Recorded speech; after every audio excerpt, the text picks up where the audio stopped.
एक राजा था, उसके 12 बेटे थे। जब वे बड़े हो गए, तब राजा ने उनसे कहा कि तुम्हें अपने अपने लिए एक एक पत्नी ढूंढ कर लानी है।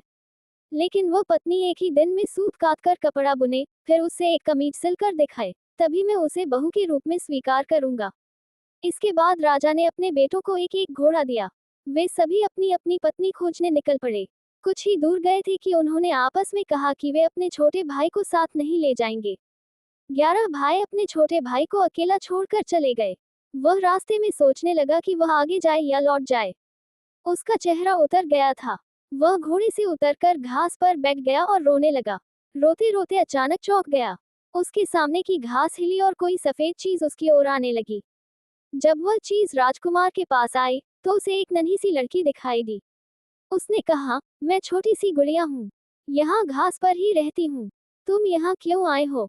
राजकुमार ने अपने बड़े भाइयों के बारे में बताया। उसने अपने पिता की शर्त के बारे में भी बताया। फिर उसने गुड़िया से पूछा, क्या तुम एक दिन में सूत काटकर कपड़ा बुनकर एक कमीज सिल सकती हो? अगर यह कर दोगी, तो मैं तुमसे शादी कर लूंगा। मैं अपने भाइयों के दुर्व्यवहारों के कारण आगे नहीं जाना चाहता। गुड़िया ने हाँ कर दी। तुरंत ही उसने सूत काता कपड़ा बुना और एक छोटी सी कमीज लेकर महल की ओर चल पड़ा। जब वह महल में पहुंचा तो उसे शर्म आ रही थी, क्योंकि कमीज बहुत छोटी थी। फिर भी राजा ने उसे विवाह करने की अनुमति दे दी। राजकुमार गुड़िया को लेने चल पड़ा। जब वह घास पर बैठी गुड़िया के पास पहुंचा, तो उसने गुड़िया से घोड़े पर बैठने को कहा। गुड़िया ने कहा, मैं तो अपने 2 चूहों के पीछे चांदी की चम्मच बांधकर उसमें बैठकर जाऊंगी। राजकुमार ने उसका कहना मान लिया। राजकुमार घोड़े पर सवार हो गया। गुड़िया चूहों के पीछे बंधी चांदी की चम्मच पर सवार हो गई। राजकुमार सड़क के एक ओर चलने लगा, क्योंकि उसे डर था कि कहीं उसके घोड़े का पांव गुड़िया के ऊपर न पड़ जाए। गुड़िया सड़क के जिस ओर चल रही थी, उस ओर एक नदी बह रही थी। अचानक गुड़िया नदी में गिर गई।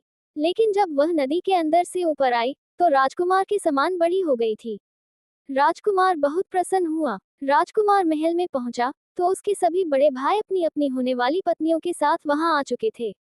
लेकिन उसके भाइयों की पत्नियों का न व्यवहार अच्छा था, न ही वे सुंदर थी। जब उन्होंने अपने भाई की सुंदर पत्नी को देखा, तो वे सभी जल भुन गए। राजा को पता चला कि बड़े पुत्रों ने छोटे राजकुमार के साथ दुर्व्यवहार किया है, तो उसने बड़े बेटों की खूब निंदा की। फिर छोटे बेटे को गद्दी सौंप दी। छोटे राजकुमार का विवाह गुड़िया के साथ धूमधाम से हुआ। अब छोटा राजकुमार राजा था और गुड़िया रानी। दोनों सुख से रहने लगे।